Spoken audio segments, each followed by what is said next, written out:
ঐতিহ্যবাহী শিলাইদহ ইউনিয়ন ভিক্ষুক মুক্ত ঘোষণার মধ্য দিয়ে কুষ্টিয়ার কুমারখালী উপজেলার 11টি ইউনিয়ন ভিক্ষুক মুক্ত কার্যক্রম শেষ হলো। পুনর্বাসিত জীবন থেকে তাদের যেন আর কখনো অসম্মানজনক ভিক্ষাবৃত্তি করতে না হয়, এমনটাই আশা সকলের। কুষ্টিয়ার কুমারখালী থেকে বিস্তারিত জানাচ্ছেন আমাদের সহকর্মী সোহেল হাবিব।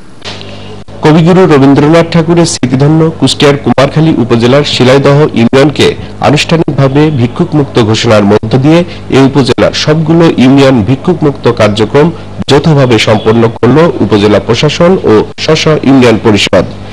নিজ ইউনিয়নকে ভিক্ষুক মুক্ত ঘোষণা সম্পর্কে শিলাইদহ ইউনিয়ন পরিষদ চেয়ারম্যান ও কুষ্টিয়া জেলা আওয়ামী লীগের সদস্য সালাউদ্দিন খান তারেক বলেন, ভবিষ্যতে এরা যাতে আর ভিক্ষাবৃত্তি বেছে না নেয়, সেজন্য তাদের স্বাবলম্বী করার জন্য যা যা দরকার আমরা চেষ্টা করছি তাদেরকে স্বাবলম্বী করার জন্য।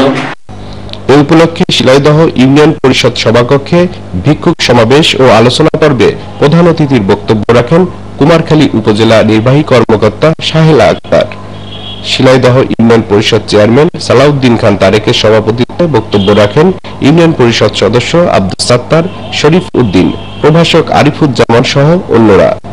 শেষে শিলাইদহ ইউনিয়নের সর্বমোট 52 জন তালিকাভুক্ত ভিক্ষুকের মাঝে পুনর্বাসনের জন্য চাল, ডাল, তেল, সাবান, তরিতরকারি, লুঙ্গি, শাড়ি, কম্বল সহ নিত্য প্রয়োজনীয় হরেক রকমের জিনিসপত্র তুলে দেওয়া হয়। কুমারখালীর সকল ইউনিয়ন ভিক্ষুক মুক্ত সম্পন্ন সম্পর্কে উপজেলা নির্বাহী কর্মকর্তা শাহেলা আক্তার বলেন, এই উপজেলায় 379 জন ভিক্ষুক রয়েছে। রবীন্দ্রনাথের স্মৃতি বিজড়িত এই শিলাইদহ ইউনিয়নকে ভিক্ষুক মুক্ত করার মধ্য দিয়ে আমাদের কুমারখালী 11টি ইউনিয়ন ভিক্ষুক মুক্ত হতে চলেছে। কুমারখালী উপজেলায় ভিক্ষুকদেরকে পুনর্বাসন করার জন্য একটি ফান্ড গঠন করা হয়েছে। অসম্মানজনক ভিক্ষাবৃত্তি ছেড়ে পুনর্বাসিত জীবন থেকে কোনো কারণে আবার যেন বাড়ি বাড়ি ভিক্ষা করতে না হয়, এমনটাই আশা করেন ভিক্ষুক সহ সাধারণ মানুষ।